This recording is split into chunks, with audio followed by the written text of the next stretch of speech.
आइए दोस्तों, कई बार कंफ्यूज करने वाला, कई बार एग्जामों में पूछे जाने वाला समुद्र तटीय राज्य के बारे में बताते हैं। समुद्र तटीय राज्यों के बारे में चर्चा करते हैं। ये कई दृष्टिकोण से महत्वपूर्ण है, क्योंकि बंदरगाह से कई बार क्वेश्चन बनते हैं कि ये बंदरगाह, कांडला बंदरगाह, मुर्मुगांव बंदरगाह, पारादीप बंदरगाह, ये कहाँ पे स्थित है, ये किस राज्य में स्थित है। तो इसके लिए क्वेश्चन हम लोगों से गलत ना हो, इसके लिए पहले हम लोगों को बाकायदा मैप को समझना होगा और ये देखना होगा कि भारत के कितने ऐसे राज्य हैं जो तटीय हैं, अर्थात जो समुद्र तल से सीमा बनाते हैं। तो आइए पहले मैप के माध्यम से उन्हें समझने का प्रयास करते हैं। यदि भारत का यानी दक्षिण भारत देखा जाए, जो जिसे प्रायद्वीपीय भारत भी कहते हैं, तो उसके मैप को यदि बनाया जाए तो कुछ इस प्रकार से बनेगा।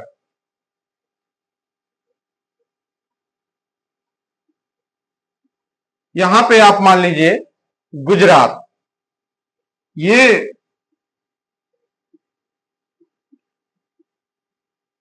पश्चिमी तट हो जाएगा और ये पूर्वी तट। आइए पहले हम समझ लेते हैं कि इसे प्रायद्वीपीय भारत क्यों कहते हैं। दो शब्द हैं, एक शब्द है प्रायद्वीप,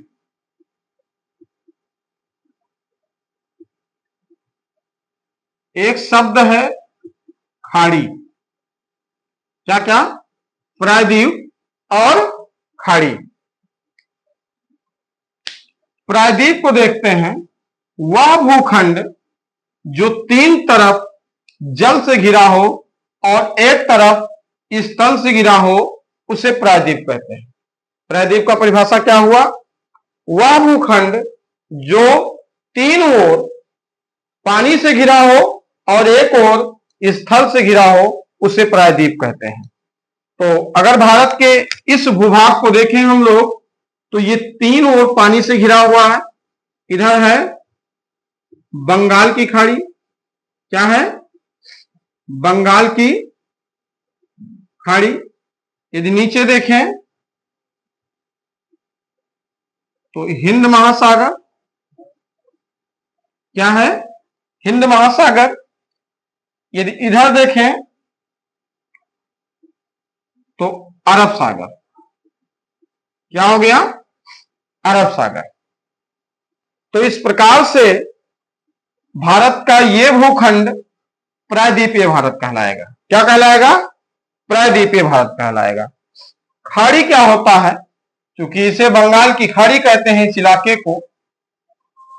तो यदि हम वर्ल्ड के मैप में गौर करेंगे तो आप देख पाएंगे कि आपका म्यांमार, कंबोडिया, वियतनाम, थाईलैंड वगैरह तमाम कंट्री इधर यहां नीचे तक चली आई हैं। तो वह भूखंड जो तीन तरफ स्थल और एक तरफ जल से घिरा हो, उसे खाड़ी कहते हैं। तो ये वाला एरिया इधर से स्थल, इधर से स्थल और इधर से स्थल और एक तरफ पानी यानी जल से घिरा हुआ है, तो इसे क्या कहेंगे? खाड़ी कहेंगे। इसीलिए इस जलीय इलाके को बंगाल की खाड़ी कहा जाता है। आइए देखते हैं कि कौन कौन से राज्य हैं जो समुद्र के तट पे हैं।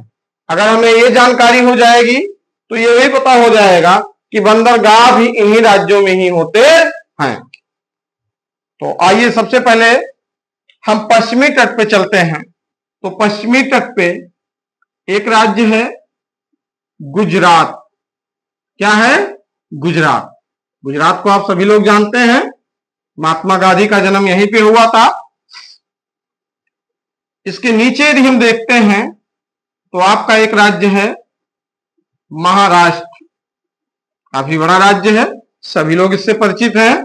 यहाँ की राजधानी मुंबई है। इसके बाद गोवा है। गोवा भी आप लोग सभी लोग जानते हैं, क्योंकि गोवा हम लोग इतिहास में भी पढ़े हैं कि आजादी के बाद भी ये पुर्तगालों के अधीन था, लेकिन उसे बाद में छीना गया है। इसके बाद है कर्नाटक और केरल, यानी गुजरात, महाराष्ट्र, गोवा, कर्नाटक, केरल, यह हमारे पश्चिमी तट पे स्थित राज्य हैं। आइए अब हम पूर्वी तट पे देखते हैं। तो हमारा है तमिलनाडु, हमारा है